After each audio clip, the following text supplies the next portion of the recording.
Good morning, everyone, and welcome to the August 11th, 2022 meeting of the Maricopa County Board of Adjustment. Rosalie, would you please do a roll call? Chairman Loper. Present. Vice Chair Person. Present. Member Ward.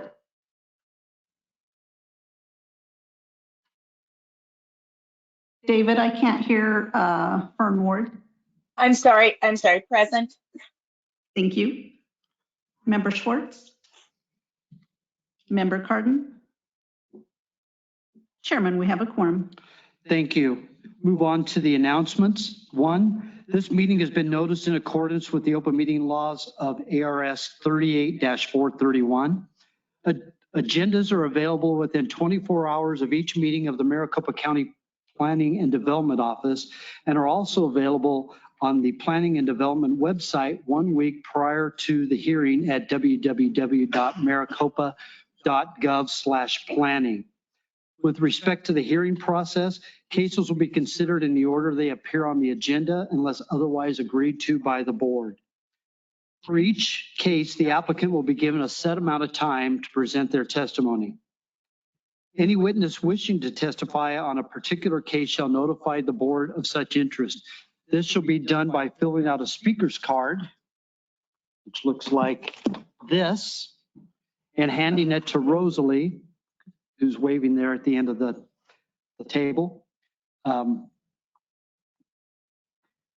registering desire to comment is noted on the published agenda. Also, at the appropriate time for each case, the chair will ask those attending in person and online who wish to speak to a case to raise their hand by clicking on that icon on the webinar screen.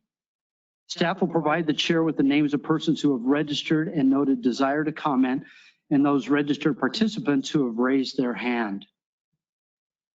The chair will call on each named participant one at a time. Such testimony shall be limited to a maximum of 3 minutes. However, the actual amount of time allowed to testify shall be at the discretion of the chair. The chair will conduct the hybrid in-person and virtual public hearing according to the bylaws and according to the rules established by the chairman regarding public comment. Votes will all be done by roll call vote only, and the chair will verbally identify the specific board members responsible for all motions and agendas. Moving on to the minutes for June 23, 2022. Are there any changes or comments? Seeing none, those minutes are considered approved. Move on to the consent agenda. We have one item 1, BA 2022-015. Turn that over to Darren. Mr. Chairman, members of the board, this is the Mazarek property in District 4. It's a variance for lot width for a 67,000 plus square foot lot in the Rural 43 zoning district at 6727 South MC 85. There's no opposition. The findings in paragraph 13 are that it meets the statutory test with the recommendation for approval subject to condition A. Glad to try and answer any questions you may have. Thank you very much. Are there any questions of staff from any of the board members? If none, I'll entertain a motion for approval of the consent agenda as presented. Oh yeah, is there anyone in the audience who wishes to speak on the consent agenda item? Oh, we have a hand up.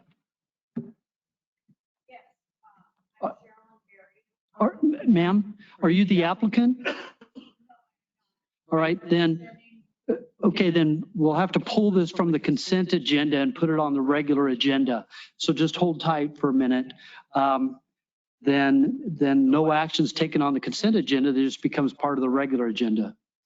So we'll move on to the regular agenda, which is item number 1. Again, the item that Darren just presented, 2022-015, which was the Mazarek residence request for variance. Ma'am, if you wish to come up and speak on this item, I'll go ahead and open the public hearing. And if you could please come up to the podium here and then also fill out give us your name, please, but then after you're done, fill out one of these cards and give it to Rosalie. I'm Sherilyn Berry and Yeah, oh, can you hold on? okay. Mr. Chairman, I have a concern. This was noticed as being on the consent agenda. We don't know if the applicant's here to present its case. Now that it's been removed, the applicant will not have a chance to present its case or respond to anything. So may I suggest, because our planner thinks the applicant may be attending, that you may want to move it down in the agenda. And if that doesn't happen, you may want to carry it. I'm concerned about due process. Is the applicant present? We do have the applicant present. If you want to hold on a moment, let's go ahead and let her, nope, applicant first. Applicant first. Go ahead, come here and explain your request, please.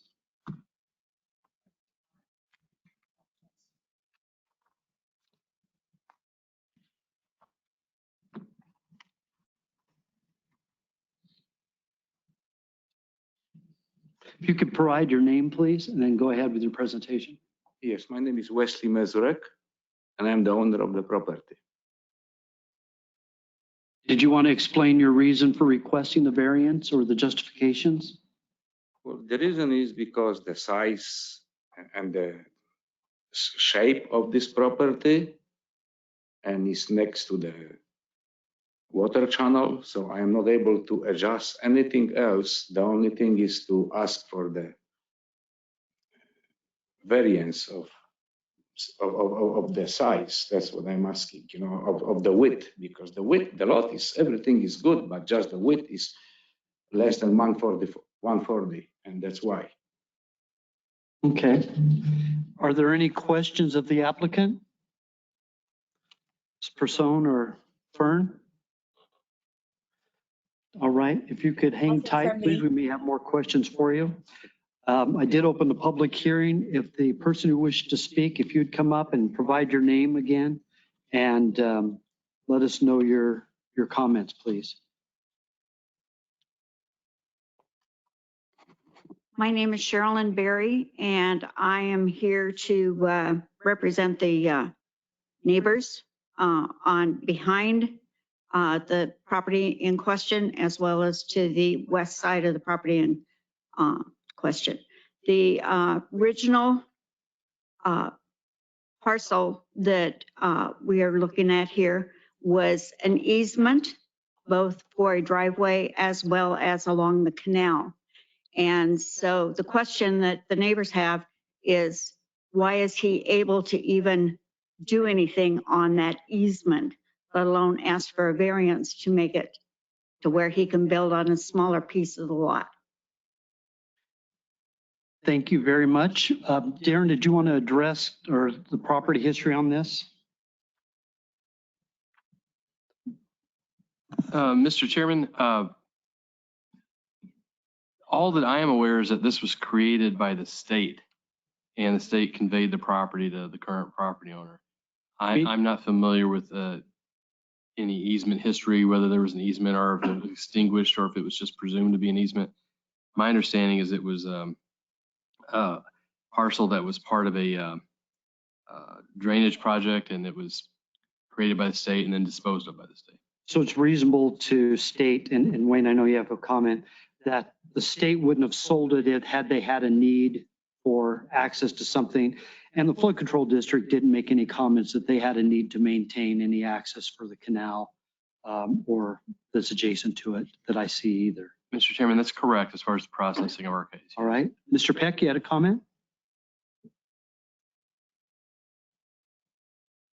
Mr. Chairman, just so the board understands, if property is subject to an easement, that doesn't prevent you from developing the property. You just can't develop the property in a way that interferes with whatever rights the easement holder may have. But those rights are private, so that it's really not something for you to consider. Now, if it were a recorded access easement, that would come in under our ordinance because we measure setbacks from it. But staff, as I understand it, has not found any such recorded easement, so that the presence of an easement for something really is not a consideration that you would have. If it turns out the easement prevents him from developing, that's a private matter. All right. Thank you very much. Did that seem to address your comments? I'm looking to the speaker.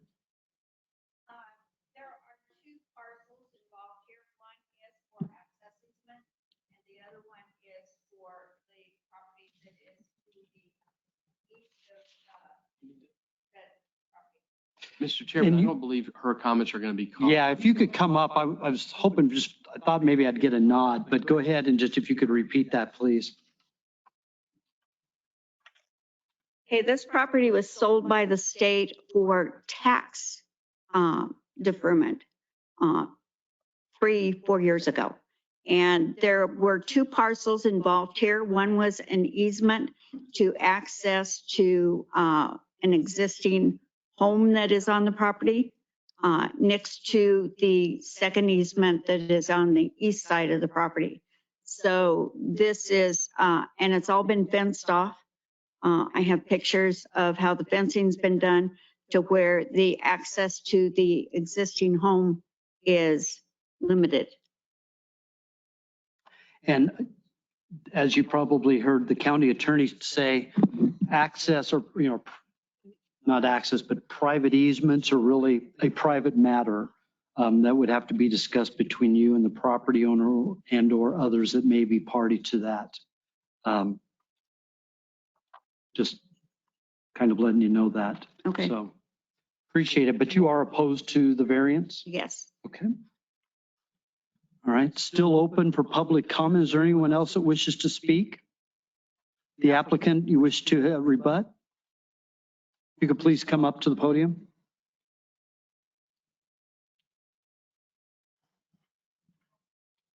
I just want to comment on the easement. The lady was talking about the easement. So there is 2 properties. One is coming straight from MC85. And the easement was granted a long time ago to the previous owner, which is only 1 building behind me. And this is recorded with Maricopa County. So this easement is, whoever is on the easement can access because it's not closed, it's open. The property what I'm asking to put the manufactured home is completely on the side from the easement. And there is a second easement on this property next to the water channel, which is like 16 feet with the Buckeye Water District, and they have this easement. So there's no interruption with any access. This is basically on the side, like 1/4 acre property, and it's not the easement. The easement is coming from MC85, which is open. I didn't close this. And the water channel is open also. So I don't understand what is this lady problem. I don't understand this. Mr. Chairman? Yes, Darren. If you look on the case map, which I believe is on the overhead, the gentleman is describing a north-south parcel 502-57016 that connects this site to MC85. And then the subject parcel is 502-57020, which runs from that north-south skinny parcel along from southwest to northeast along the canal. Okay. All right. Yes, sir. So Final comments. basically what happened, the neighbor behind me, he tried to buy this property from me like several times and offering, different prices, but I don't want to sell this property. I told him I will not sell it. So now I don't know how they got together, but they trying to not allow me to be there. That's what I see. And this is not right because the access is open. I didn't close anything. I just want to develop the small part up there, which is not an easement. So that's what I want to say. All right. Anything else? And also before I bought this, there was like a dump. They make like a dump trash. So everyone was dumping, trash up there and was even not safe, honestly. So now I clean the area, make it nice. So now, they don't want me up there. I don't know why, but I didn't do anything wrong. Okay. Well, I always, you own the property today and you have a neighbor. I would always encourage neighbors to try to work things out one way or another. Maybe it's just sitting down and looking at where the accesses go.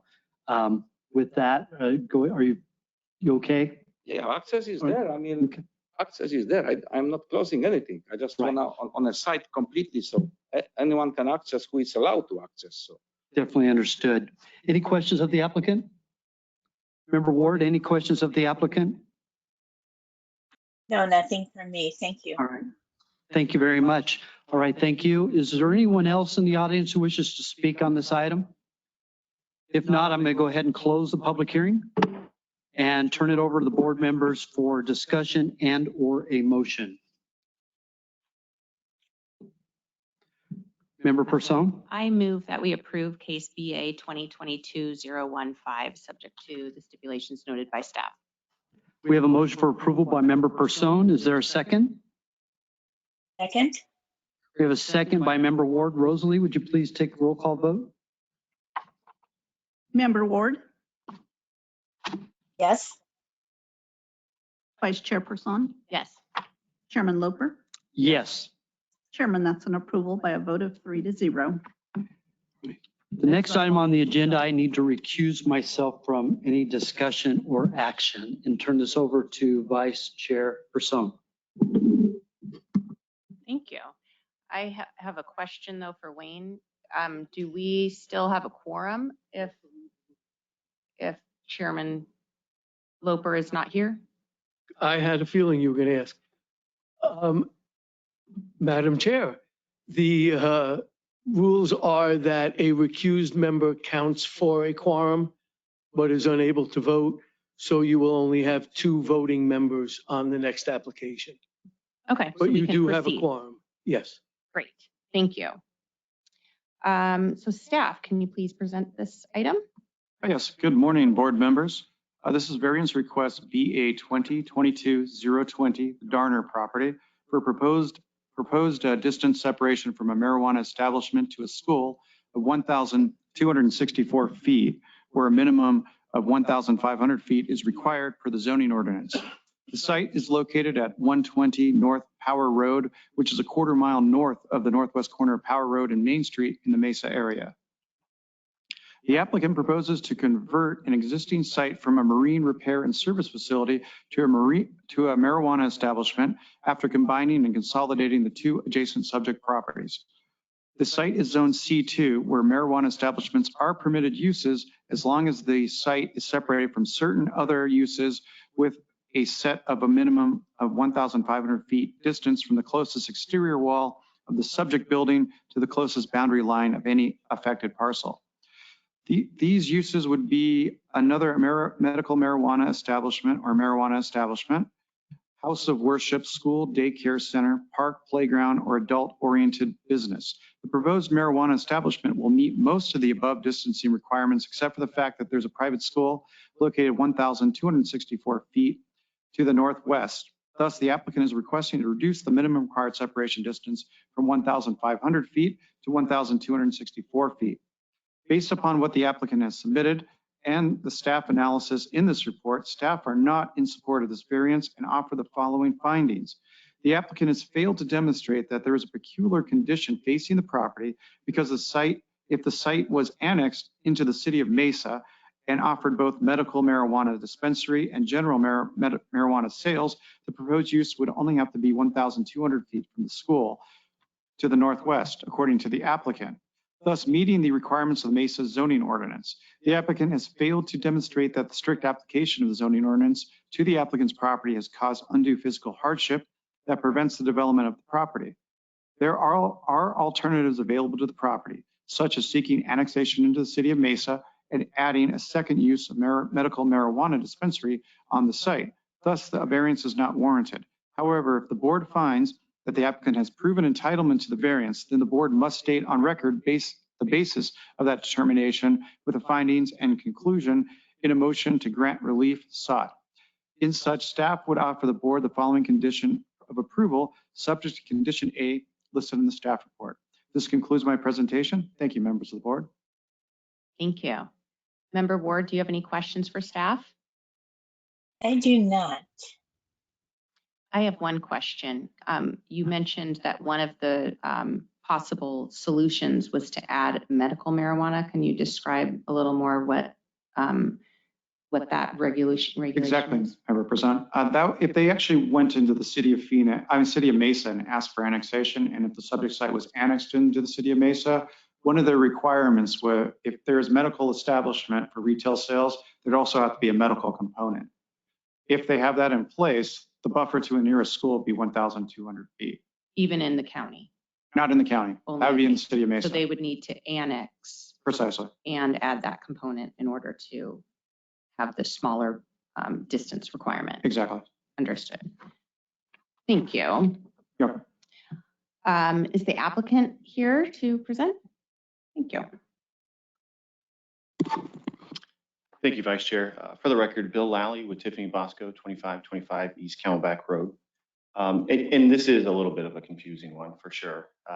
And I think it's really born from the voters of Arizona changing the marijuana laws to just strictly medical to medical and recreational. Some cities have adopted updated zoning codes. County adopted updated codes. Some cities haven't. So there is a little bit of an inconsistency among the municipalities. So landowners sometimes are caught in between the two sets of rules. And so I'll walk you through a couple of slides here as well to try to give you an understanding. If we could go to the next slide, really just talks about the request.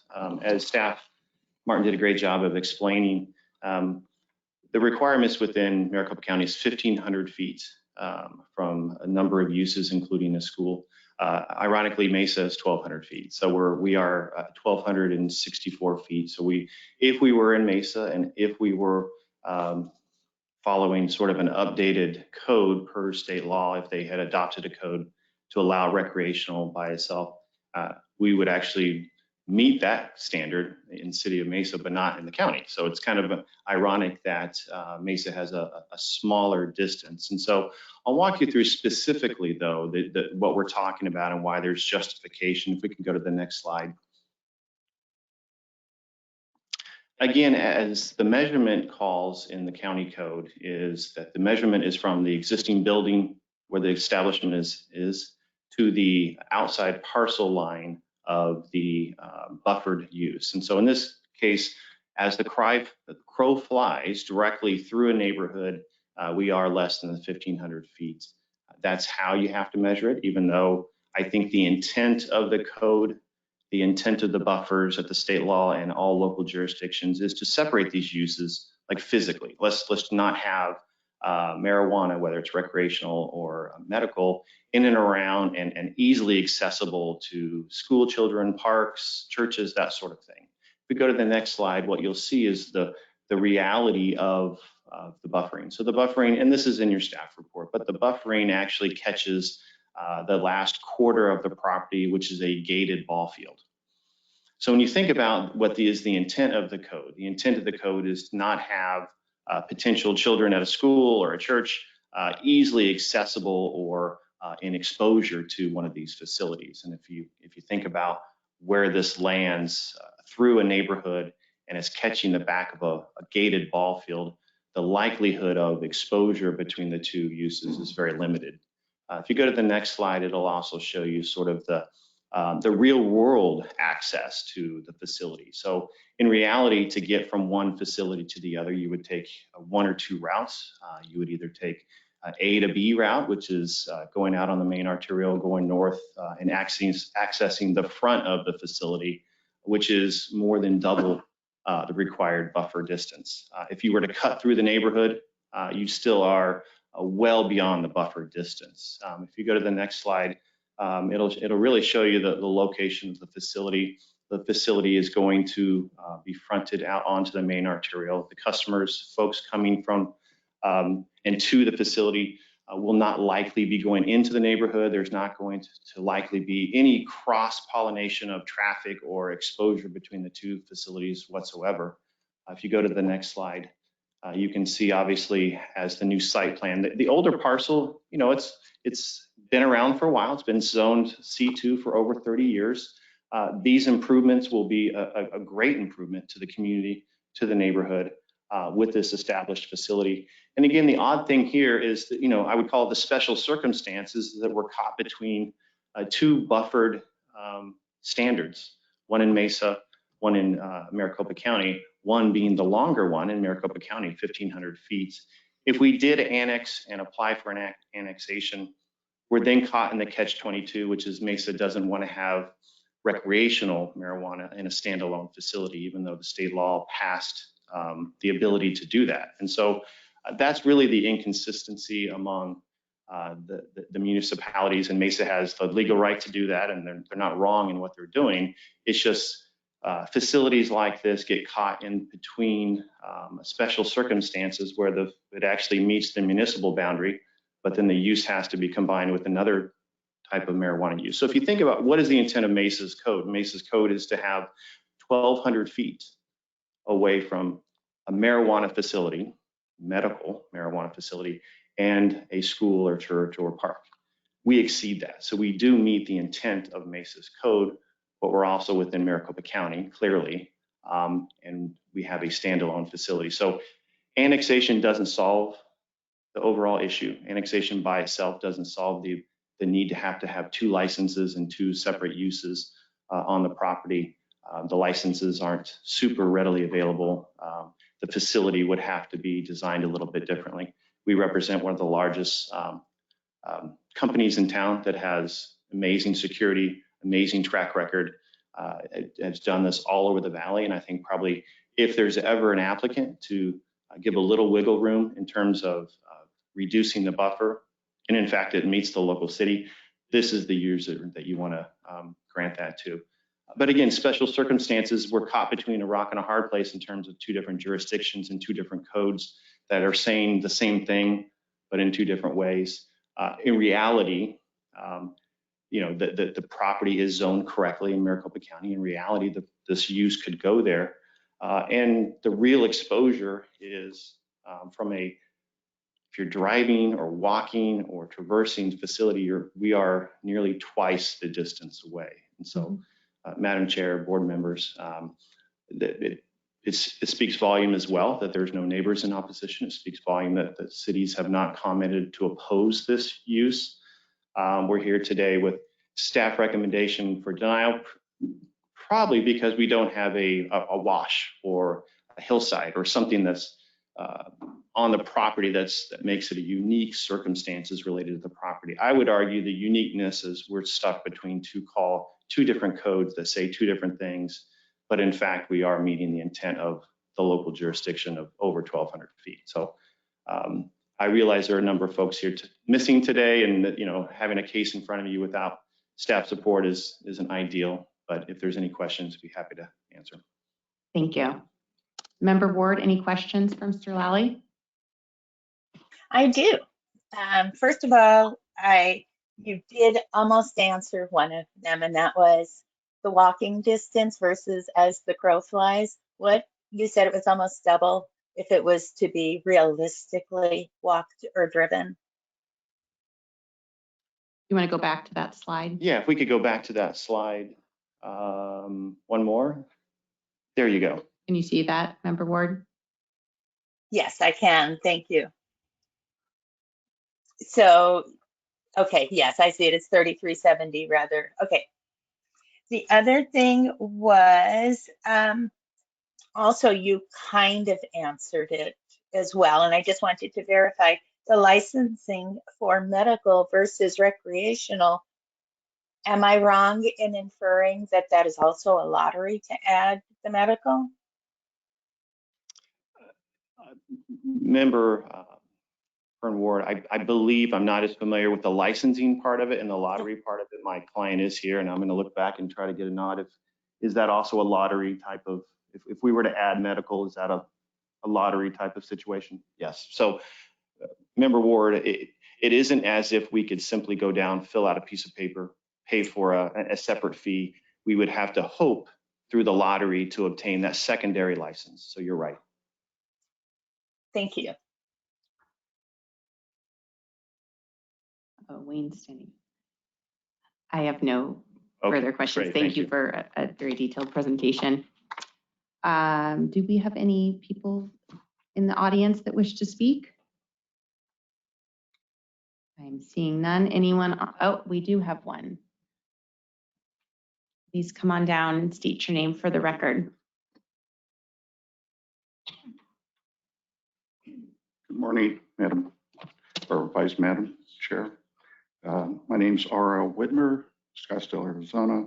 I'm not here to speak in opposition to this, other than I have grave concerns about the conditions or stipulations that staff has recommended. In a recent lawsuit, the county attorney, deputy county attorney, Mr. Peck, took a position that they're not legal, not enforceable. And now that case is up on appeal. And if the Court of Appeals agrees with Mr. Peck, then that means your stipulations carry no weight whatsoever unless it's fixed by the legislature. If they lose, well, then you've got a different issue. And the reason I speak about this is because this situation is similar to a medical marijuana dispensary that was approved several years ago when Mr. Morris was a member of this board, recused himself. Staff recommended stipulations. The board adopted those stipulations. And then Mr. Morris, in a backroom deal, cut a deal with the planning director to basically void those stipulations. This is a matter that's in court, on appeal, and it has nothing to do with the application. And I would request the chairman stop any such comments that defame the former director who the court found had not done what this gentleman is alleging. Thank you, Mr. Peck. Do you have any comments specific to this application? Well, other than the stipulations that are proposed can't be enforced. So, you know, if you approve it, I just approve it without the stipulations of staff. And Mr. Peck knows that I'm not here to defame anyone. I'm just here to state on the record a public concern about stipulations with respect to this application. And with that, I'll be happy to answer any questions if you want. Thank you. I'd like to hear from Wayne about how the stipulations are enforced. Thank you. You won't recall, now that I think of it, because you were not on the board and neither was member Ward, but the conditions that were attached to the variance about which this gentleman speaks related to following a site plan and getting a building permit within a certain amount of time. We argued successfully to the court that those are not conditions that can be enforced because, with all due respect, this board has nothing to do with site plans and has nothing to do with building permits. What is proposed here is to codify what the variance is. That's the only condition. If you look at the condition, it says the variance approved establishes a minimum distance of 1,264 feet, which is precisely what the application is. So it's not a condition, it's a condition of the variance, the condition being this is what it is you've approved. So this is whether you put it on or not, that's what you're approving. It just has an easy reference if anyone needs to research later to find out exactly what distances were approved. Because remember, when you approved 1,264 feet, you're just adjusting the minimum. If they wanted to go 1,270 feet, they could still do that under the variance. Understood. Thank you. Any questions for the speaker or Mr. Peck? Member Ward? Nothing from me. Thank you. Thank you. Are there any other speakers online, registered speakers that we need to hear from? All right. So I can close the public hearing. Looking at Wayne so he doesn't yell at me. All right. No other speakers. Member Ward, do you have any thoughts? Anything else to share? I do not. Okay. Yeah, I'm struggling with this a little bit because I don't personally have any issues with it, but it's hard when we have a standard that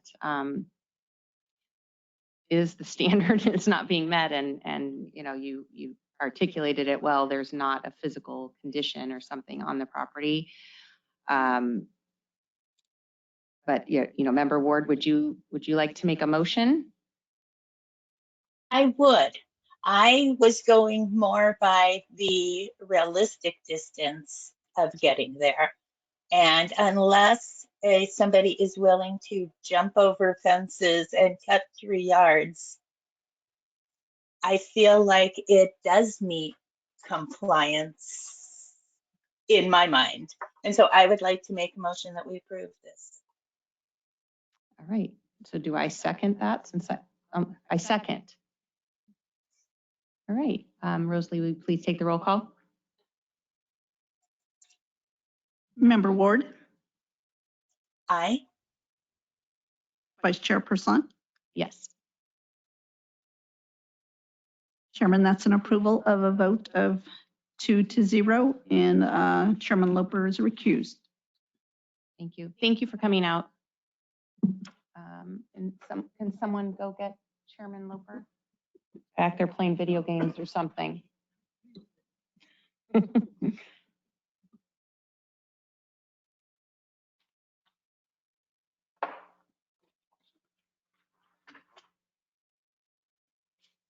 I'll be sending you that letter as soon as I get back. I'll dribble it. Okay.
Thank you, Member Person. It is a hot, muggy day outside. Oh, I'm just talking the vestibule. It's hot, so. All right, moving on then to agenda item number 3, BA 2022-024. And thank you for taking care of that last item. Go ahead, Darren, or staff. Joseph? Thank you, Chairman and members of the board. Case BA 2022-024 is for the Clovis property in Supervisor District 2. The site is located at 18440 East Cordo Lane in the Rio Verde area in the R18 RUPD zoning district and is approximately 8,568 square feet. Next slide, please. The request includes the following.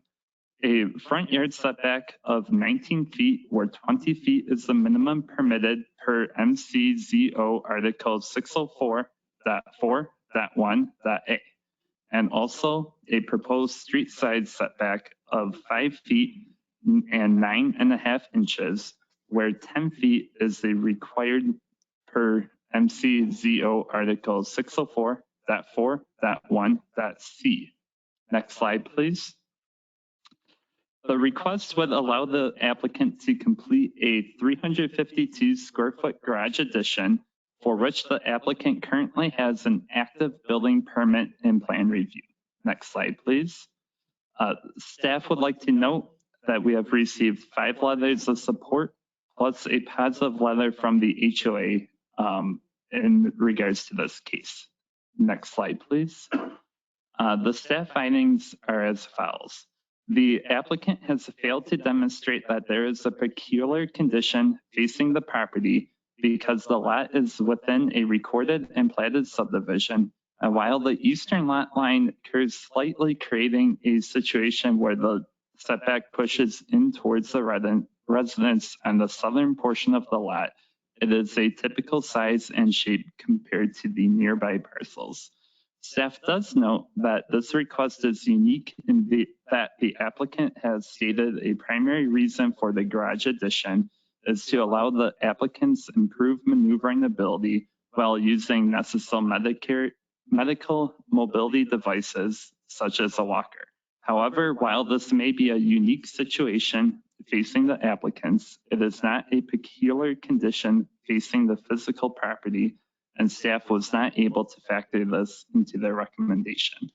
The applicant has not demonstrated applying the requirements of the MCZO to this property that has these peculiar conditions and undue physical hardship exists because both the lot and the existing residence are of similar size and shape to those in the immediate area. The applicant has failed to demonstrate that the peculiar condition, physical hardship, is not self-created in the line of title because the platted and lot and current setbacks were created and established well before conveyance to the applicant. If the board finds that the applicant has proven entitlement to the variance, then the board must state on the record the basis for that determination with the findings and conclusion in the motion to grant relief sought.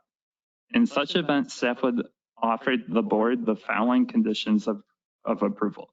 Variance approval establishes a 19-foot south setback line for APN 219-43161, and variance approval establishes a 5-foot east setback line for APN 219-43161. At this time, I would be happy to answer any questions you may have. Thank you. Great presentation. I have a couple of questions, but I'll defer to other members first. Member Ward, do you have any questions? I do not. Member Person, no questions. Here's my question. Joseph, could you go back to the slide that showed the footprint, the kind of the site plan? Back one, I think it is. All right, so today we already have an encroachment of, am I looking at this correctly? There's not an encroachment today on the side yard? Chairman Loper, there is not currently any encroachment. The site plan shows the proposed addition, which is what you are seeing encroaching into the side yard setback area. Okay, I read that wrong the first go around. That was it. Thank you very much. Is the applicant or representative here for this particular case? Kabul? Yes. I have Colin unmuted on the audio. Available online? Good morning. Good morning, yes. Go ahead. Is my audio fine? We can hear you. It's not very loud, but we can hear you.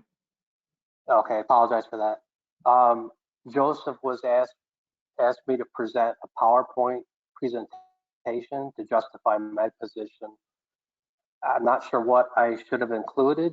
Shown on the screen is some slides that I put together.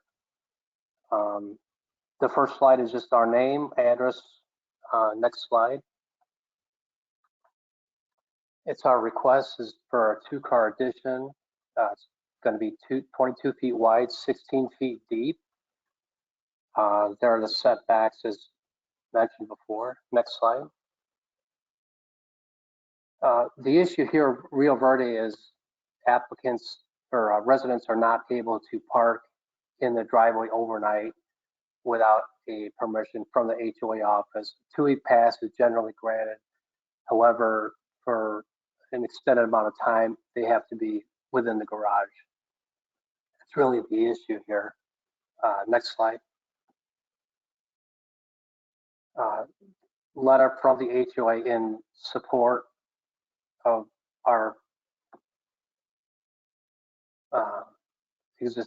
new garage request, which you have a copy there. Next slide.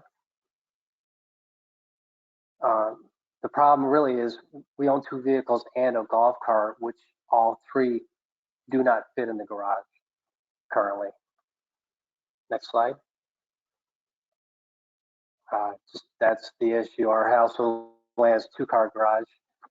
It's not suitable for that and my wife's medical needs. Next slide.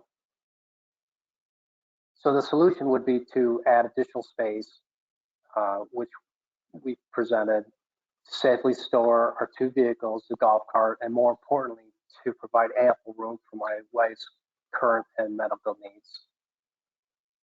Next slide. The challenge that's created is we want to create a reasonable space that resolves my wife's challenges, also satisfies the HL ruling, and to keep the existing buildings within Rio Verde aesthetically pleasing.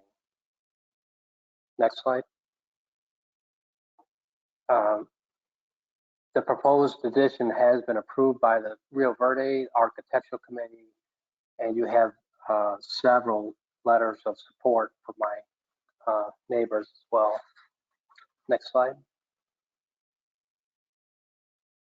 This is the existing house as is now. All we're asking is to come forward from the open garage door down the driveway, a straight line, straight path, nothing further towards the street, just a straight line. We have obviously plenty of room to do that. Next slide. This is the architectural rendering of the new addition, which shows the straight line, this wall, and the opposite wall, which is street side. Next slide. Rio Verde has several residents that have had additions. This is one of them on Via Laguna, which was a variance request, which shows a side garage, golf cart garage, which was approved. Next slide. This is the same residence from a side angle. Next slide. This is garage addition currently being built, which shows clearly the closeness between the street and the new garage wall, very similar to what we are proposing. So what we're asking for is nothing extreme or elaborate and fits well within the community. Next slide.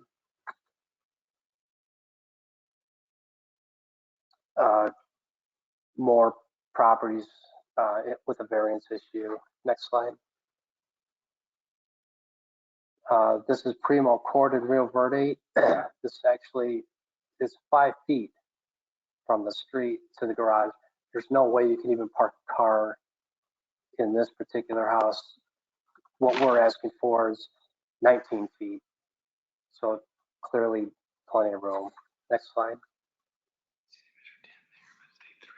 Another example of the closeness from an existing building. Next slide. Another example. Next slide. This is my wife, Corey. She's currently got breast cancer, and she's had both hips replaced within the last 3 years. She's only 51. This shows her in the garage with both cars using her walker. She doesn't need the walker all the time. However, it's clearly just a matter of time. Next slide. Same shot, just showing the both cars and clearly no room for a golf cart. Next slide.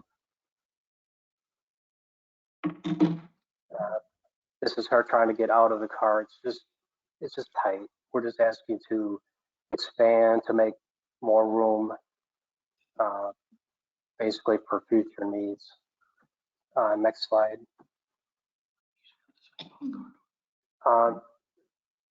By definition, my wife is disabled, and under the ADA, if you have a disability, physical or mental impairment, the substantial limits of major life activity. If you have a disability, you'll be protected by the ADA. If you also are qualified to perform a essential function or duty of job with or without reasonable accommodation. Next slide. The ADA is a law that makes it illegal to discriminate against anyone with a disability. Discrimination means you're treated unfairly or unequally because you have a disability.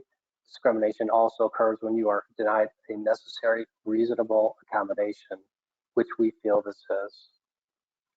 Next slide. Examples of reasonable accommodations. but are not limited to making changes to a building, equipment, to make it more accessible and usable by people with disabilities, changing when or how a person performs a job function, and you can read the rest. Next slide. That's just where to go to get more information on about the ADA. Next slide. So we appreciate your consideration for this reasonable addition to the property. It's really going to help long term, basically, and I can answer any questions if anyone has any.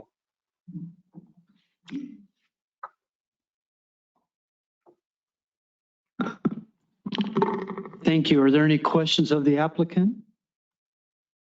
Yes, Darren. Mr. Chairman, you may want to have the applicant clarify.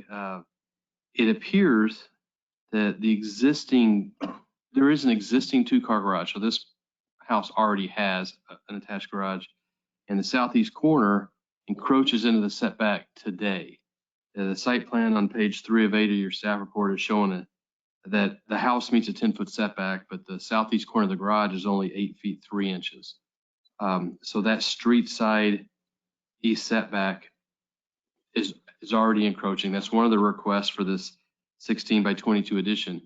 I don't know if the applicant's aware that if he made that a 15 by 22 addition and he only came out 15 feet to the south towards the front, that he would actually meet the front setback, a 20-foot setback. And then he would only be requesting the street side setback on the east, which is arguably already encroaching. I'm assuming that was an error in permitting or inspections. I don't know. But you can see that there's a curve to Sierra Vista, and that may have been measured at one point at 10 feet, but at the closest point, it's actually 8.3. Okay, I did see something there. The applicant, did you hear that about the front of the building? If you made that 15 feet deep rather than 16 feet, you would be in compliance with the ordinance. Is that something you could accommodate? We could accommodate that as long as the side variance was okay with the board. I'd be happy to pull that back. Okay. All right. So what you're saying is you could accommodate that, but you would need the side yard variance that you've requested to allow the width to occur. But 15 feet deep, thereby meeting the front yard setback could work for you. Absolutely. All right. Any other questions or comments to the applicant? If not, this is a public hearing. Is there anyone in the audience that wishes to speak on this? Seeing none. David, Pearl, is there anybody online that wishes to speak on this item? There are no others online wishing to speak. Was that a no? No, someone is. Okay.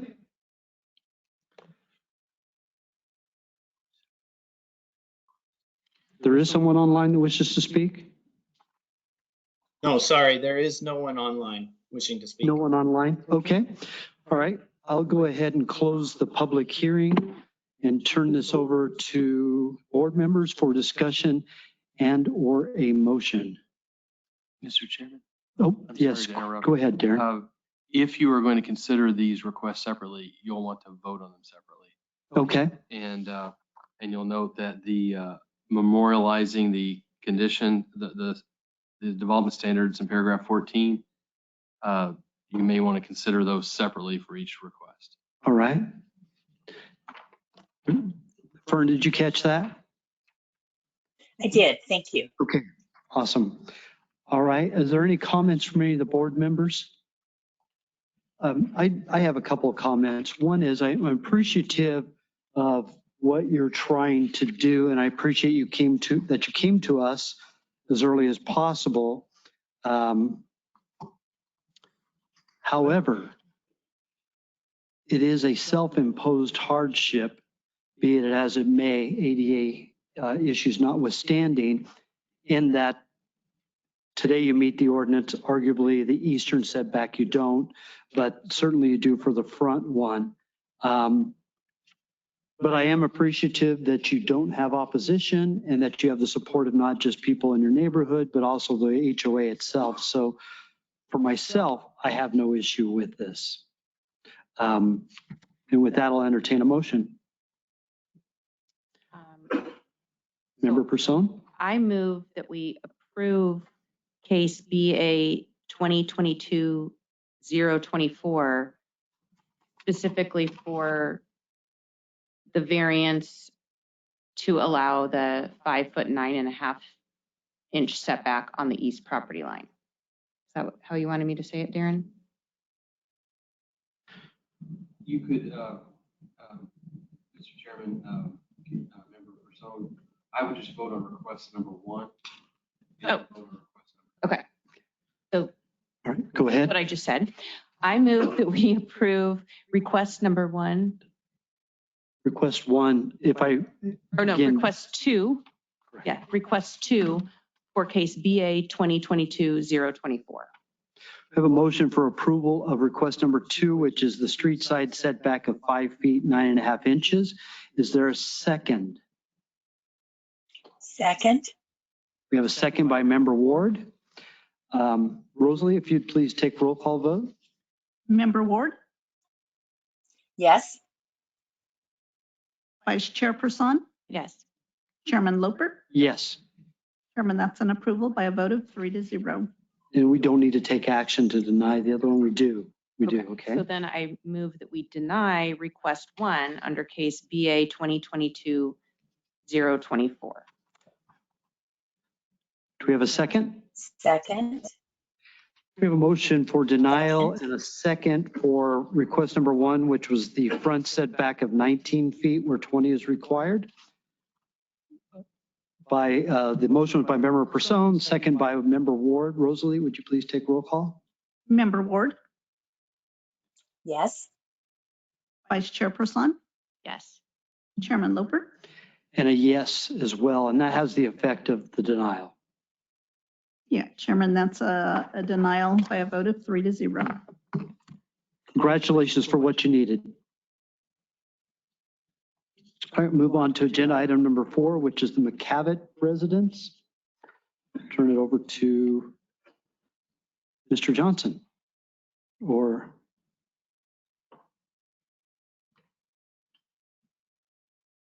here he is. Just waiting for his own introduction.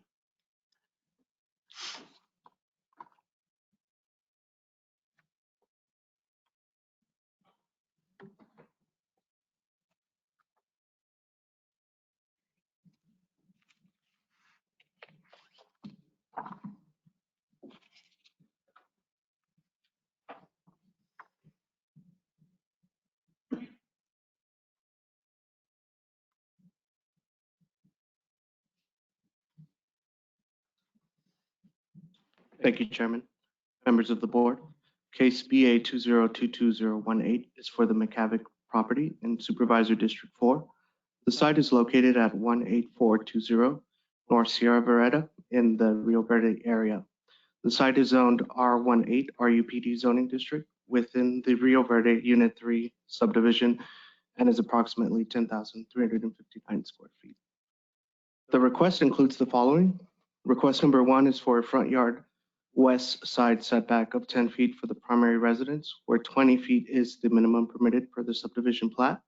Request number 2 is for an interior side setback of north of 9 feet for a primary residence, where 10 feet is the minimum permitted per subdivision plat. And request number 3 is a street side setback of 0 feet for the south property line for an as-built pool barrier wall, where 10 feet is required per Maricopa County Zoning Ordinance Article 111.5.4.3. The requests would accomplish the following. Request 1 and number 2 would allow a proposed garage addition with a reduced interior side north setback of 9 feet, where 10 feet is the minimum required. Additionally, the reduced front yard setback from the west of 10 feet, where 20 is the minimum required. And request number 3 would allow an as-built pool barrier previously permitted to encroach the required street side setback where 10 feet is required. Additionally, staff received a letter of support from the applicant's neighbors to the north in support of the garage addition encroachment. The staff found that the findings were split, where request number 3 does meet the statutory test for variance approval, and staff offers the board the following condition of approval. Variance approval establishes a 0-foot street side south setback line for the existing pool barrier for APN 219-43151A. However, request number 1 and 2 fail to meet the statutory test for variance approval. The applicant has failed to demonstrate that there is a peculiar condition facing the property because the land is relatively unremarkable in shape and topography, and there appear to be no development constraints such as easements or washes complicating the development. The applicant has not demonstrated applying the requirements of the Maricopa County Zoning Ordinance to this property that has these peculiar conditions. An undue physical hardship exists that prevents the development of the property because there are alternatives available to the property, such as opting for detached structures that have less restrictive setbacks. Staff notes, however, that the garage addition is somewhat limited based upon the existing driveway access onto the street. The applicant has failed to demonstrate that their peculiar condition, physical hardship, is not self-created in the line of title because there does not appear to be a hardship related to the peculiarity of the land.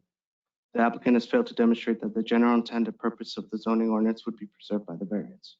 However, if the board finds that the applicant has proven entitlement to the variance, then the board must state on the record the basis for that determination with findings and conclusion in a motion to grant the relief sought. In such event, staff would offer the board the following conditions of approval. For request number 2, a variance approval establishes a 10-foot front west setback line for APN 219-43151A. And request number 3, a variance approval establishes a 9-foot interior side north setback line for APN 219-43151A. I'll be happy to answer any questions. Thank you, Daniel. Good presentation. Are there any questions of staff? I have a couple, but I'll defer to other members. None by member Person, member Ward? Nothing. None by nothing. All right, thank you. So my question is this. So at the time that the building permit was issued, it was just lot 234. So the side was to Del Rey. And that's why the building was granted with a 10-foot setback. That is correct. There was a lot combination Right. that extended the lot east. Which changed the orientation. So the front went from the private street to Del Rey, thereby making it legal, the existing home legally non-conforming. And I understand the pool barrier fence was issued in error and is considered to be okay. If it were the old orientation that it was towards the south, towards that private street, would they need the variance? They wouldn't need the variance for the side yard in that instance. Would they need a variance for the rear yard, the 9-foot 2? Yes, they would. They need a variance for that in the event. Okay, that's one of my questions now. Is the applicant or applicant representative here? Should be online. Not in The present. applicant is David, online and online? Yes, And can you hear? yep. Can you hear? Can you hear me? Open the public hearing, go right ahead. Okay. Well, first off, I was kind of surprised at Dan's representation of the garage because I was kind of under the impression that this would not be a big issue at all. Basically, if you were to turn the picture that Dan has provided, if you would just turn it a quarter clockwise, the private road Sierra Verita, which is our address, is really the side of our home. That's all bedroom wall there. There is really no front of our home due to the layout of the lot and the original plot of the house.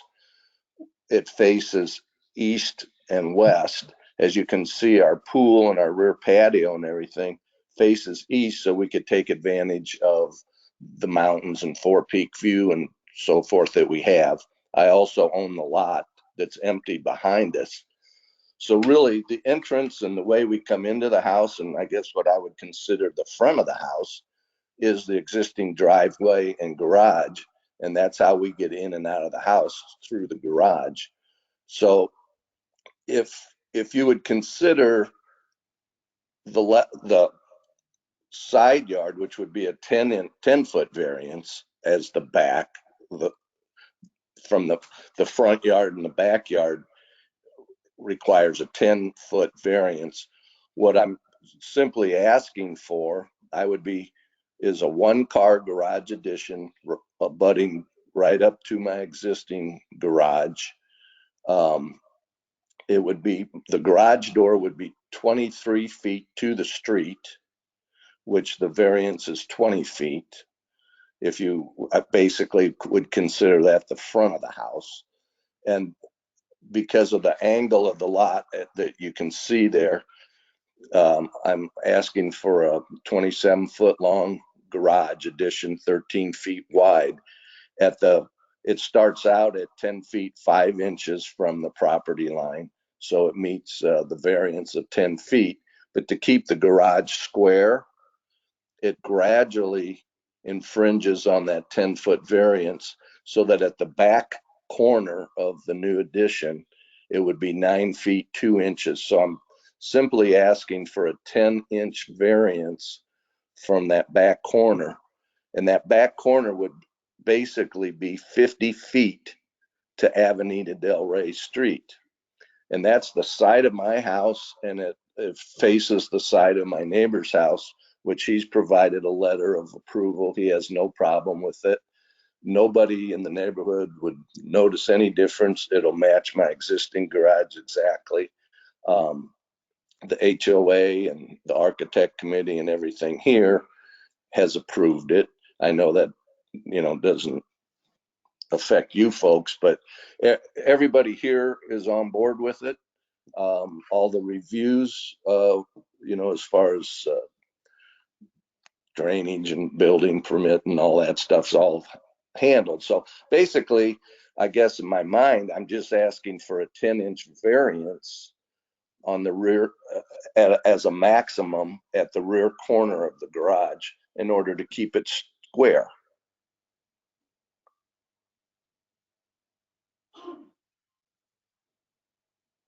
Does that conclude your presentation at this time? Yes. Okay. Any questions of the applicant? Member Person. Can I make one other comment? I think Dan commented that there was possibility of putting a garage or standalone somewhere else on the property. I don't know where that would be. Yeah. Mr. Johnson, did you have any response to that?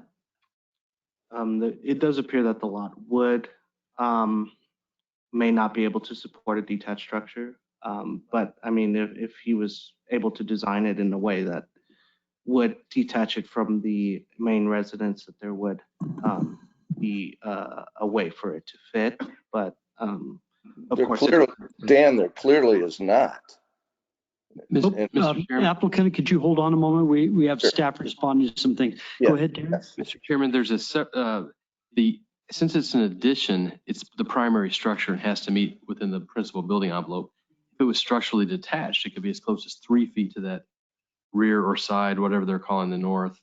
But the applicant also indicated that he owns the lot to the east. He could always.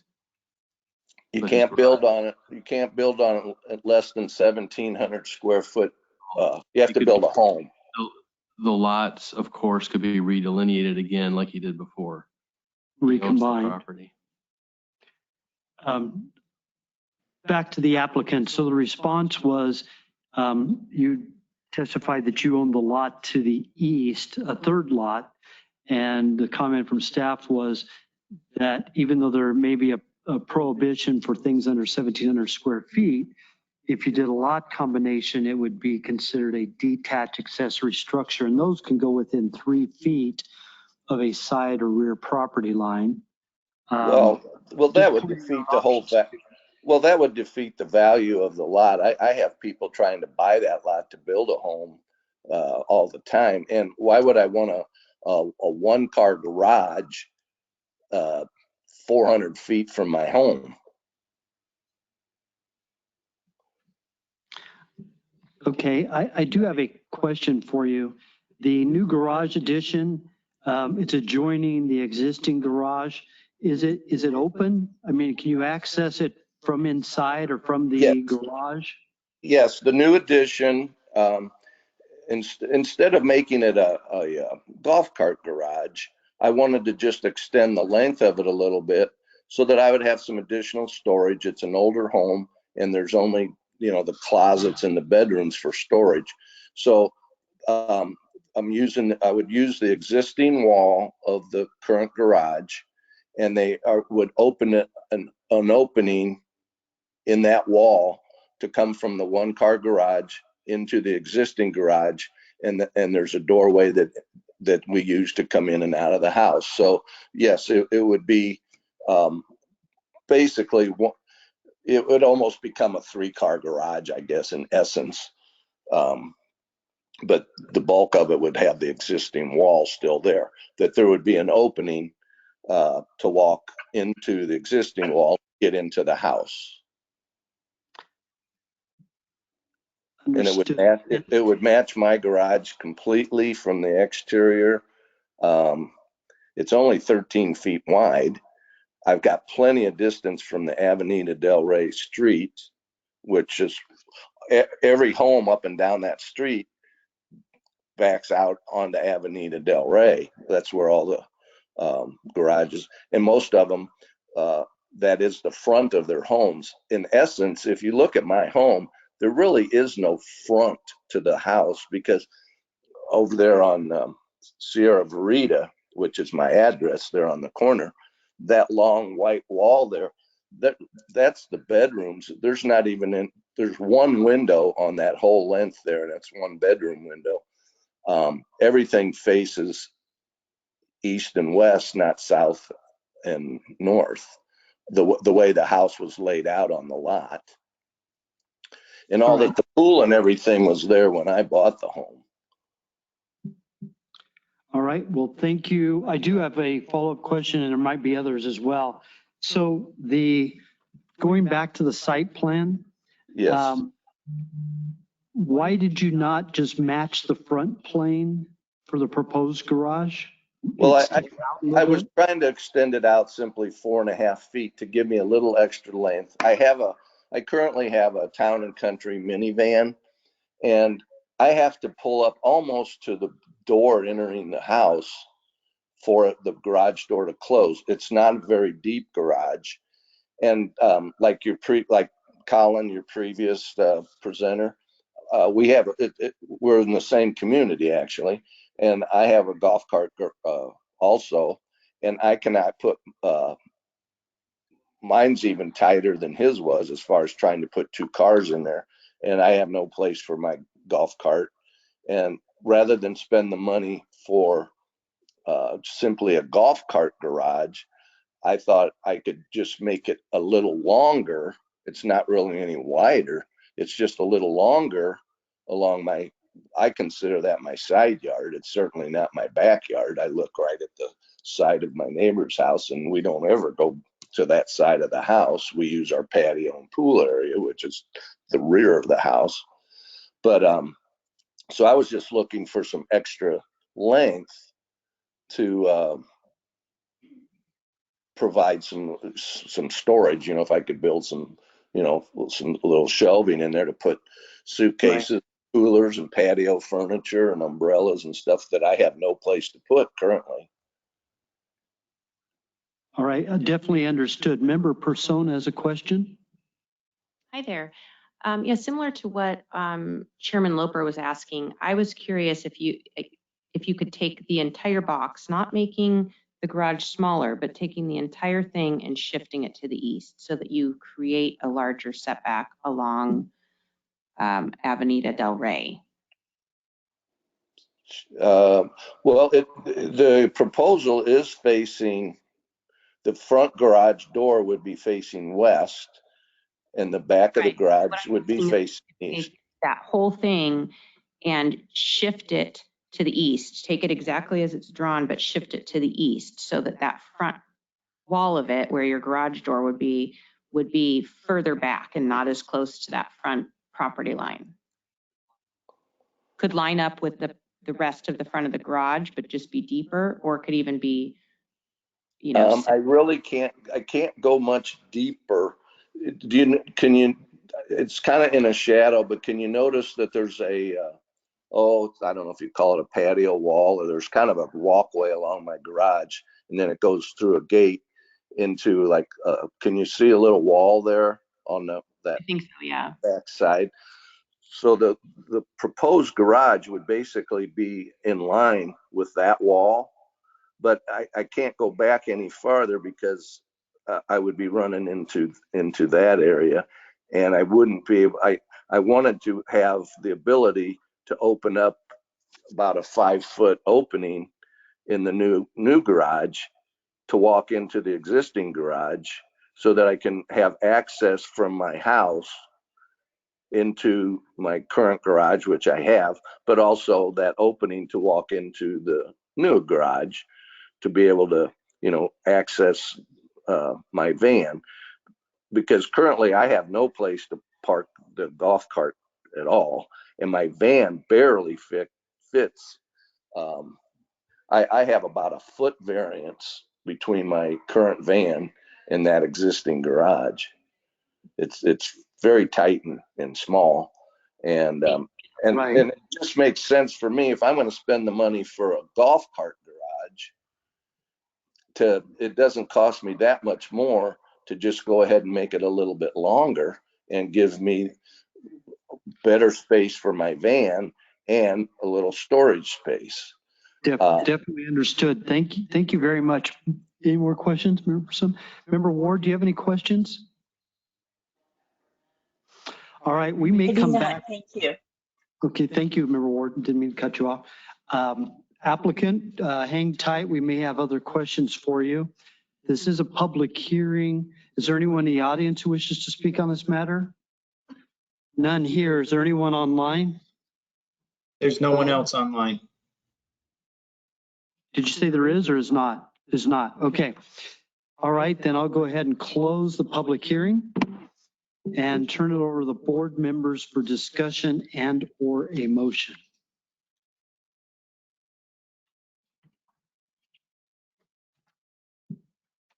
Member Person. Yeah, I'm kind of torn on this. I do feel like there are some options with potentially detaching the garage or shifting it a little bit, like we talked about. I'm curious what Member Ward has to say. Member Ward, you're on the spot. I have nothing to add. Thank you. I know, I heard that.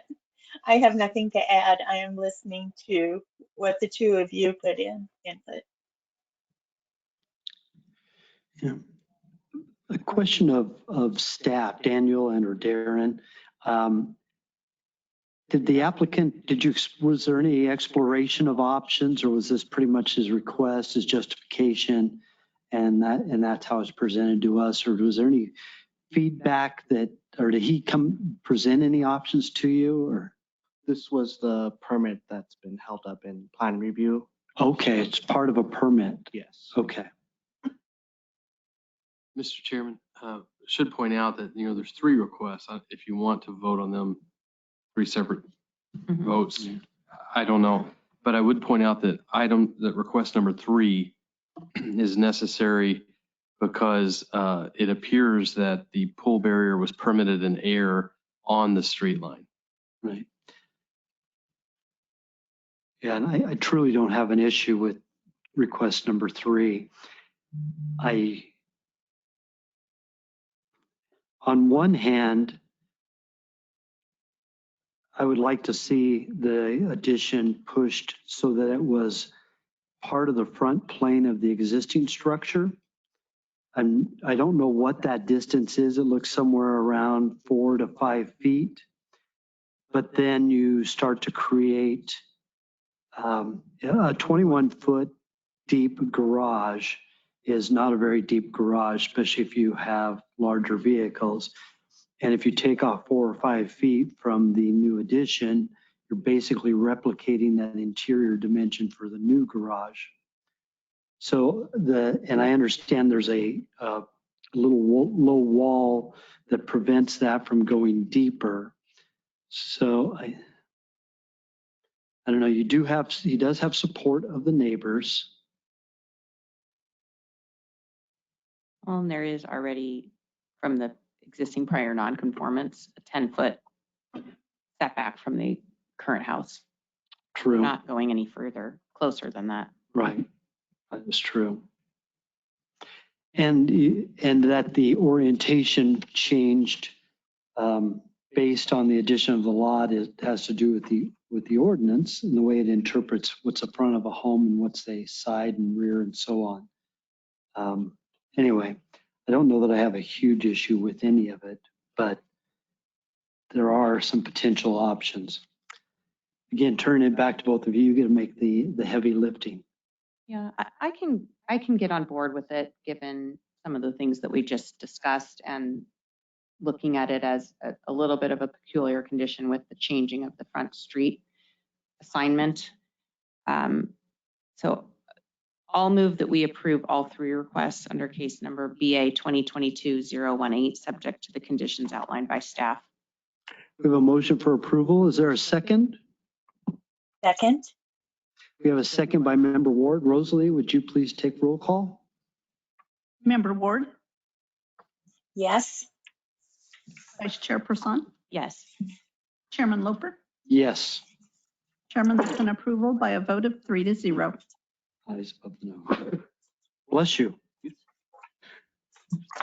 Move on to item number 5, which is the Clovis Residence. Mr. Johnson. Thank you, Chairman, members of the board. Case BA 2022023 is for the Clovis property in Supervisor District Number 3. The site is located at 1215 West Primrose Path in the Desert Hills area. The site lies within the Rural 43 zoning district and is approximately 1 acre. The request would accomplish the following: allow a proposed detached RV garage and accessory dwelling unit with a reduced front yard east setback of 8 feet 5 inches, where 40 feet is the minimum setback required. Staff would like to note that they received 3 letters of support from the applicant's neighbors in support of the detached garage. The applicant has failed to demonstrate that there is a peculiar condition facing the property.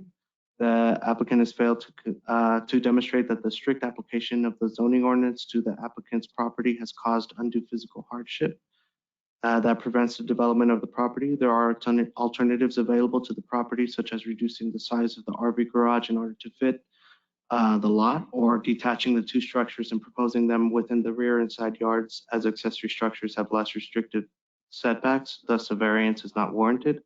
Staff notes, however, that the garage location is somewhat limited based upon the existing driveway access onto the street location, along with the septic tank and leach fields to the northeast of the property that prevents the driveway from wrapping around the east side of the building to the north.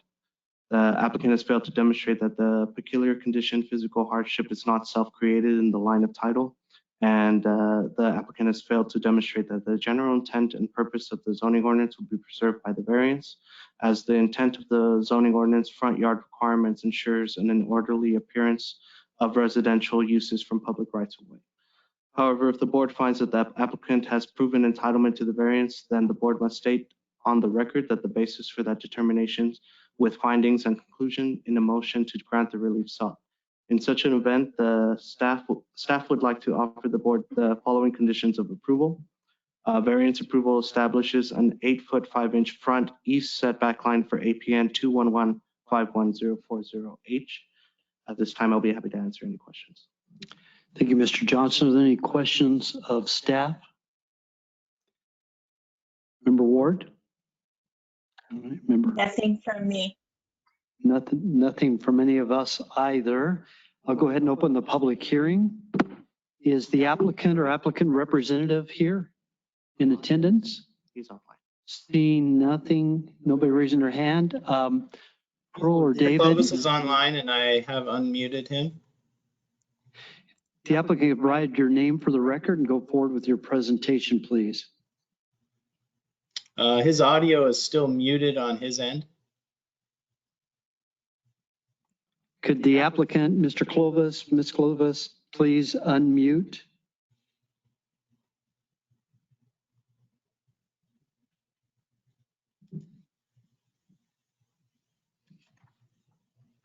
Sorry, I don't know if they're not hearing us or not sure what the problem is, but they're still muted on their end. Okay. We'll give him, is there a way for you to try to reach him, or is it just us kind of trying speaking out loud? Okay. In the meantime, I will, since it is a public hearing, I open the public hearing. Is there anyone in attendance that wishes to speak on this item? Nobody's raising their hand. Or is anybody online who wishes to speak on this item? There isn't anyone else, and it just showed that they're not attentive to the meeting.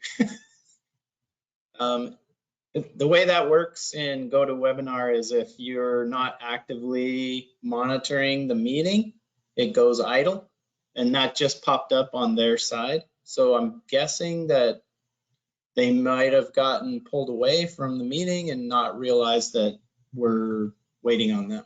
So. All right.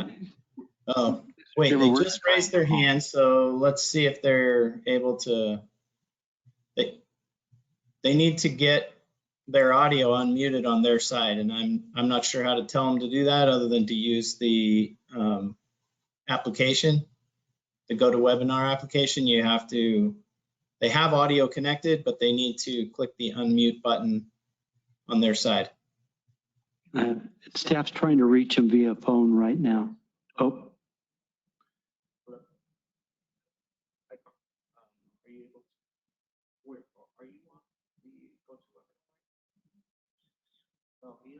Unmute.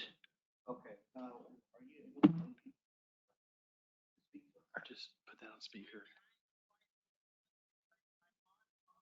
Okay. Well, why don't we use the phone? That's fine. I'll put you up on that. Is that okay? Okay, we're ready for your presentation, Carl. And this is Carl Clovis. Okay, sorry about that. Good afternoon. My name is Carl Clovis. I'm the applicant for the requested variance. VA 2022-023, located at 1215 West Primitive Path, Phoenix, Arizona 85086.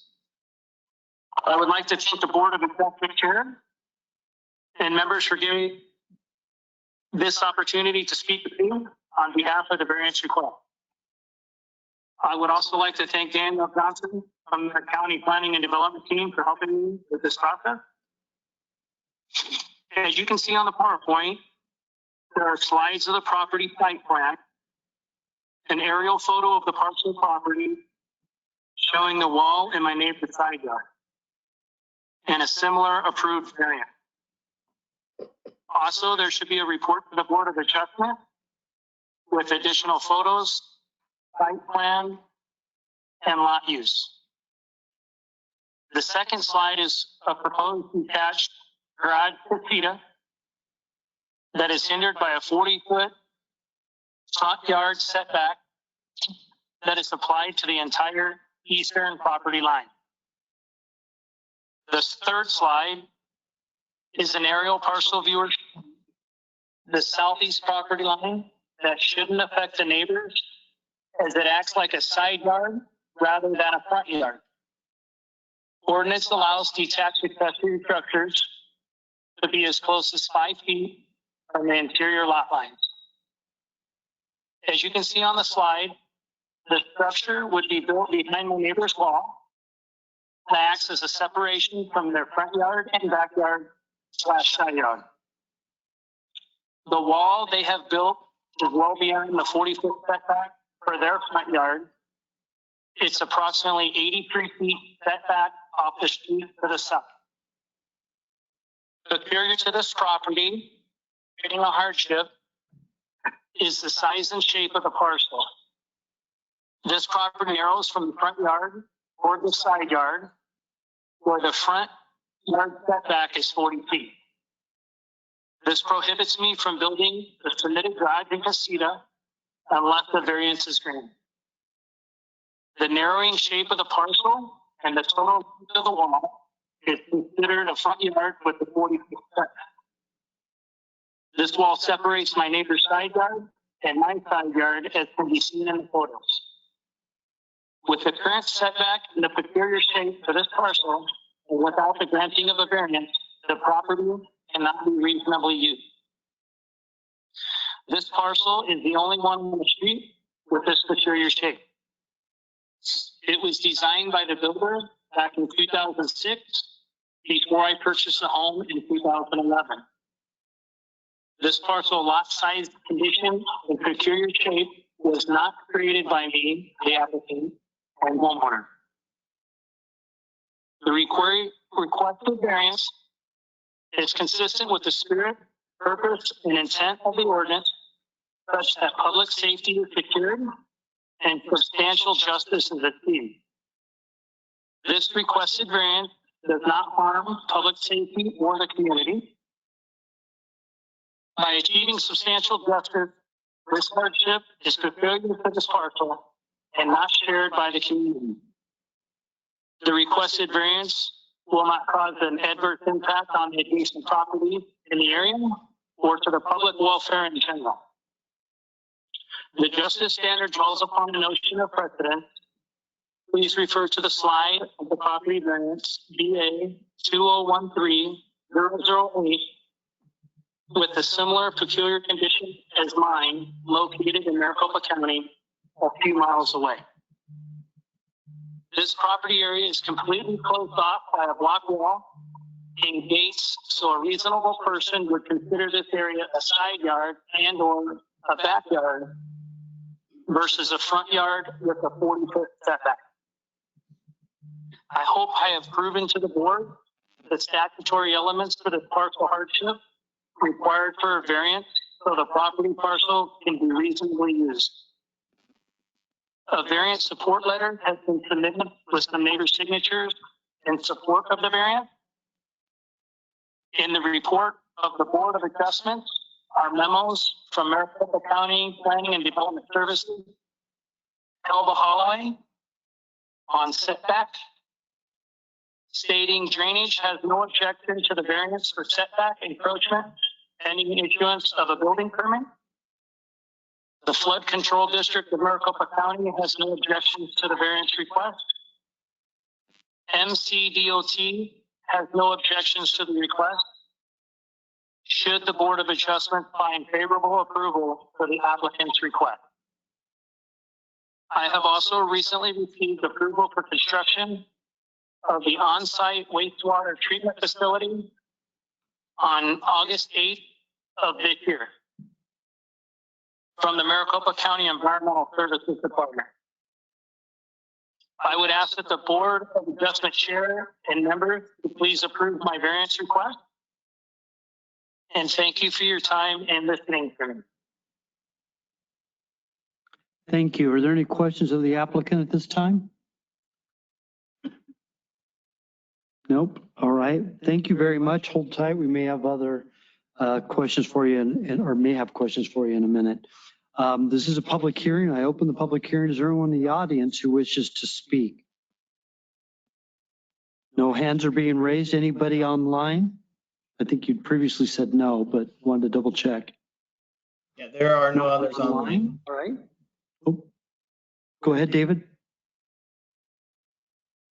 There are no others online to speak. Thank you. Go ahead and close the public hearing. I will turn it over to board members for discussion and or a motion.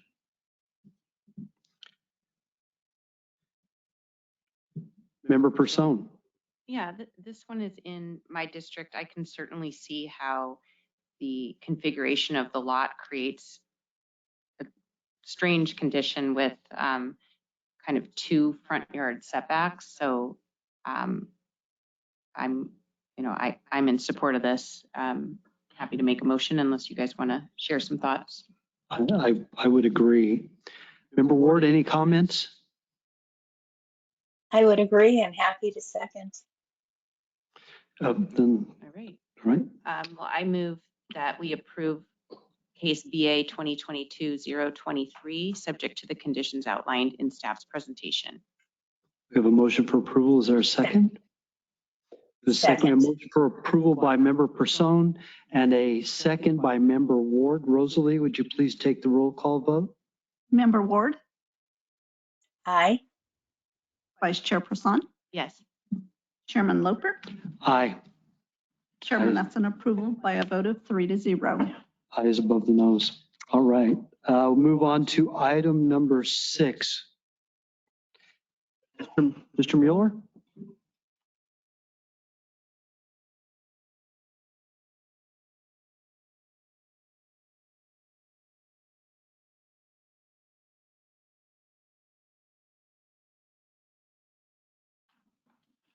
Thank you, Chairman and members of the board. Case BA 2022-028 is for the Walters property in Supervisory District 3.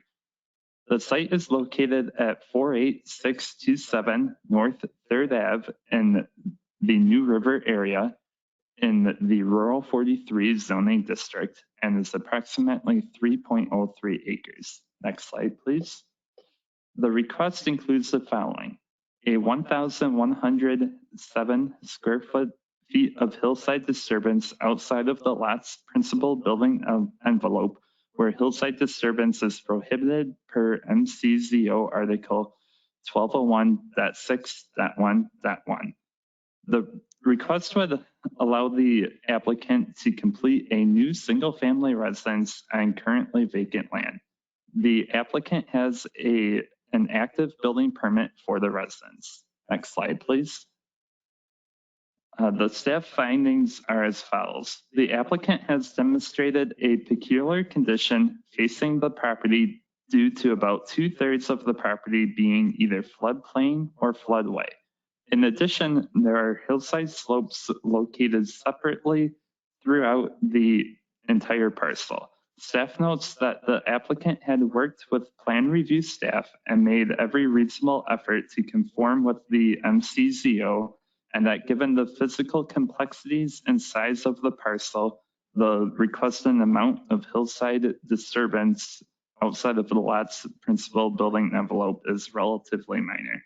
The applicant has demonstrated applying the requirements of the MCZO to this property that has these peculiar conditions and undue physical hardship exists because it would effectively prevent a 3-acre lot to be developed in a similar way that other parcels in the area have been developed.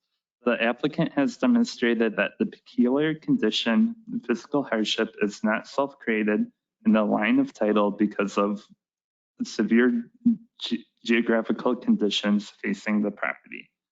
Staff does note that we have received one letter of opposition on the case.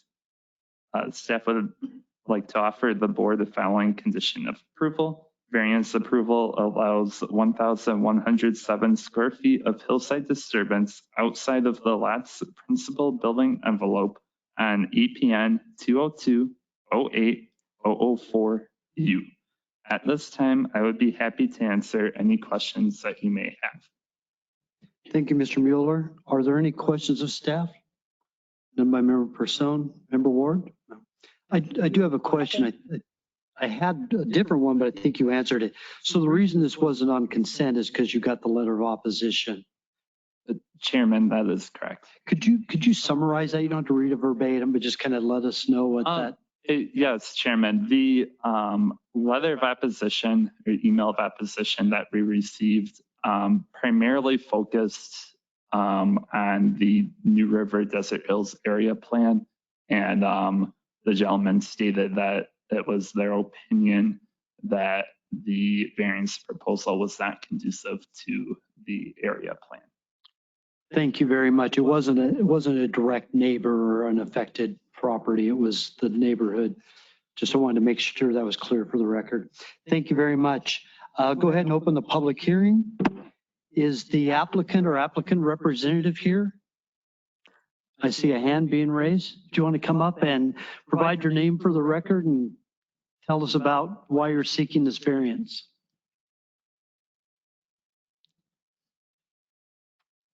Good morning. My name is Wes Walters, and we are trying to basically just build a house to raise the kids in.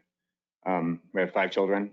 We've spent a lot of time addressing and trying to create something for them. And this is just something that I would like to leave for them, with them, you know, and give them the opportunity to have something that I really never did. So Very admirable. we did try to move things. We transferred, relocated, spun, and there's just very, very limited space over here. And in general, that's mainly the big reason behind it. There's more obstacles than what you just see here that are working on the other side of the fence, essentially. Septic requirements and others that were also challenging. So Can imagine. that's what we're looking for. All right. Anything else? All right. Any questions of the applicant? Member Ward? None. I do have one question. Did you speak at all in person with the New River Community Association or group? No, I did not. Okay. No, I did not. All right. Go ahead and have a seat and hang tight. This is a public hearing. I open the public hearing. Is there anyone in the audience who wishes to speak? No more raised hands. Pearl, David, is there anyone online who wishes to speak on this item? There is no one else online. All right, I'll go ahead and close the public hearing and turn it over to board members for discussion and or a motion. Member Person. I have no problem with this. I genuinely appreciate that you took time to try to figure out what alternate solutions existed. And I think that you're minimizing the impact to the extent you can. So I move that we approve case BA 2022-028, subject to the conditions outlined in staff's report. I have a motion for approval. Is there a second? Second? We have a motion for approval by member Person and a second by member Ward. Rosalie, would you please take roll call vote? Member Ward, Yes. Vice Chairperson, Yes. Chairman Loper. Yes. Chairman, that's an approval by a vote of 3-0.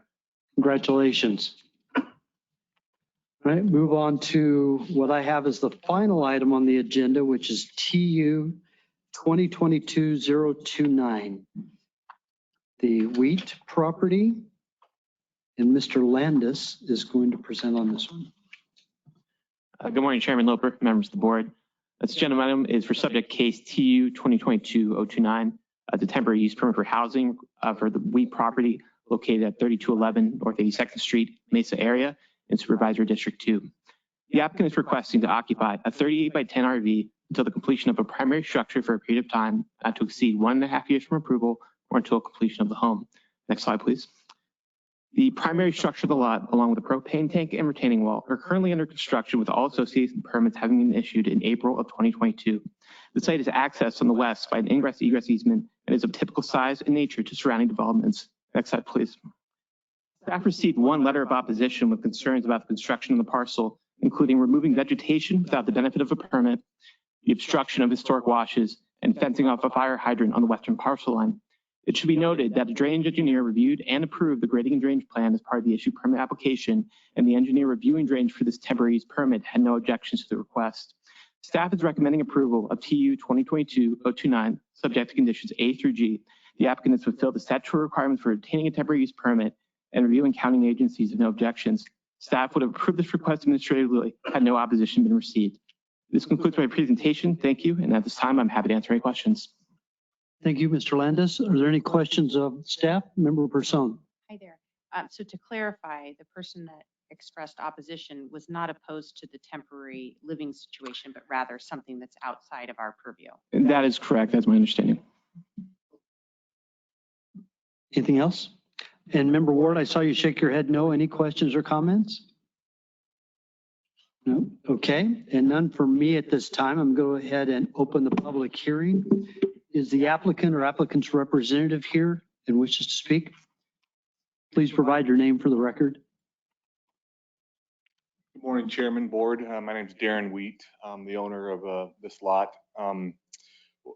We started this process over a year ago, and we had a budget for this whole thing, and we didn't anticipate having this having to move on site. But because of the high costs of things and COVID hitting our business, it's been rough. We are having essentially to pay for, we sold our home. We thought we were going to be able to smoothly transition living with my parents, and that didn't work out. So we ended up having to rent something, and we're having to pay 2 rents because we're having to build a home plus pay rent.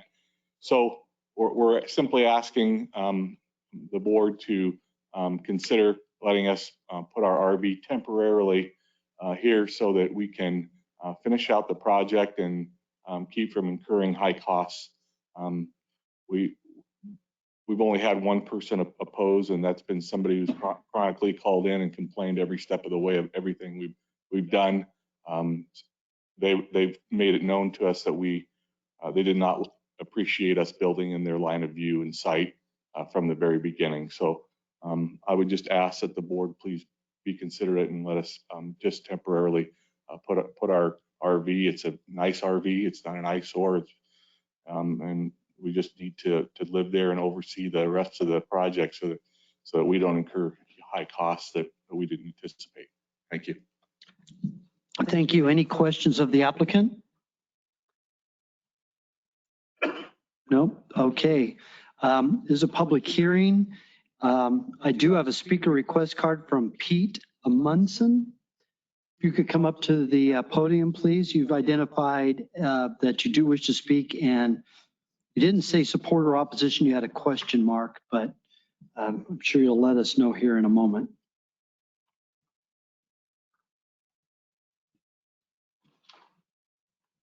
Mr. Chairman, my name's Pete Amundsen.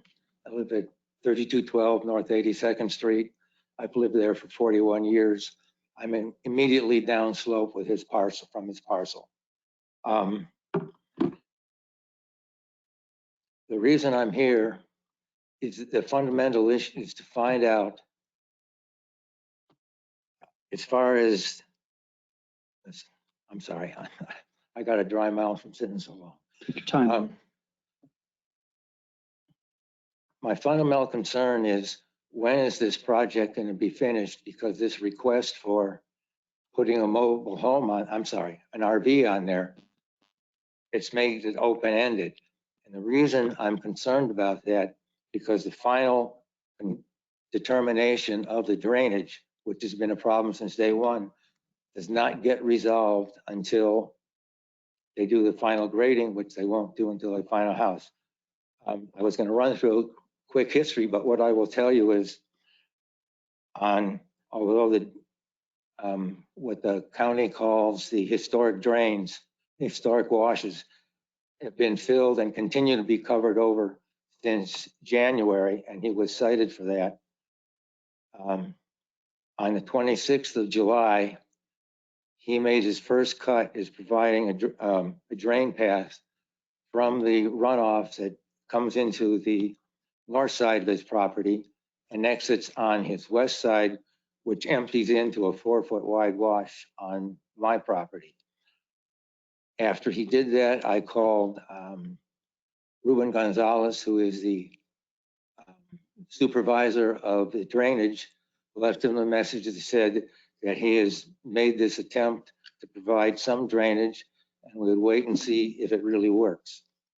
So all I'm asking for here is that the applicant, despite his complaints about me, and I've only filed one complaint, and in any case, that he would stipulate that he would maintain and update that one particular drainage path until they get final conclusion on there.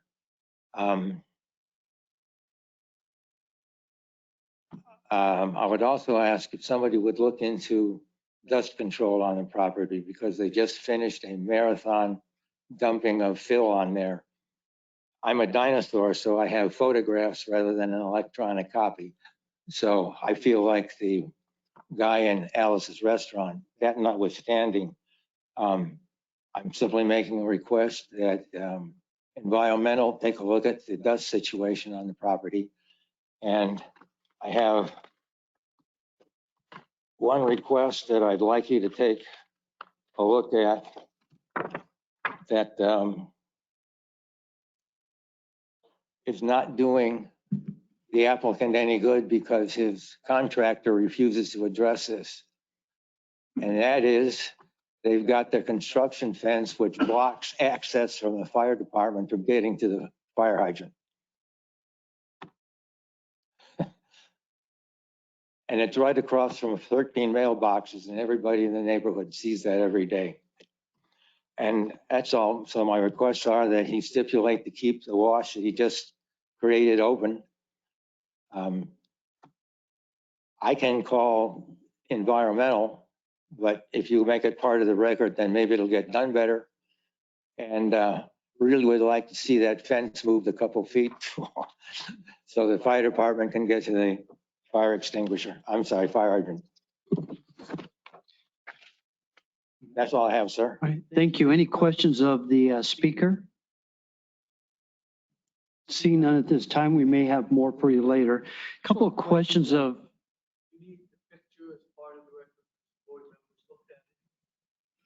Well, I guess we have to keep your picture. That would be fine.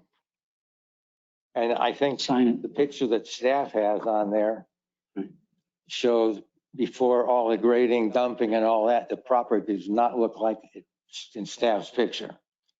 You have a newer one of it, what that it actually looks like now?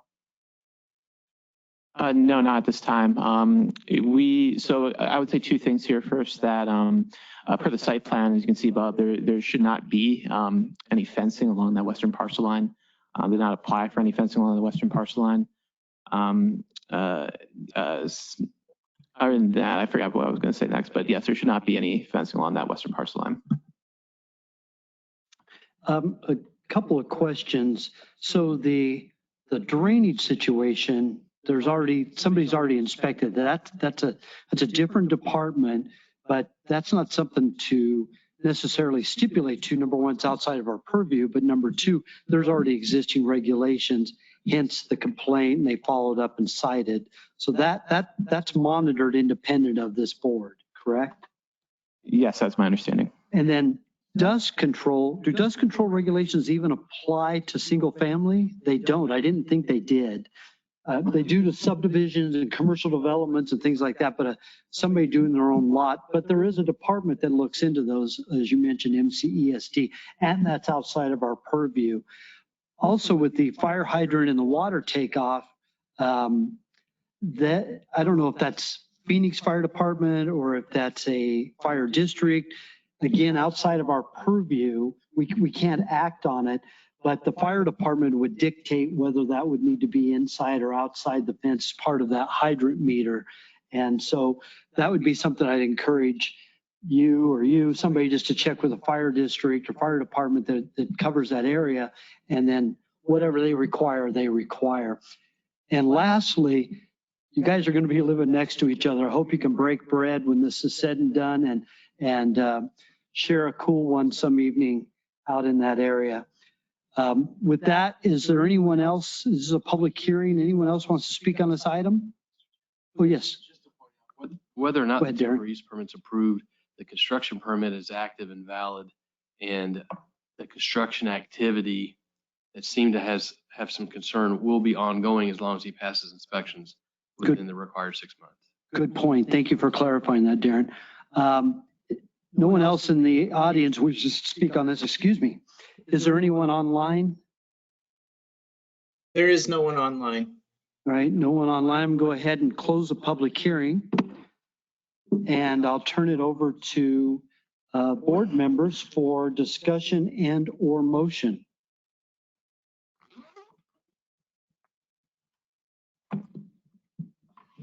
This one's not in my district, but I have no issues with it.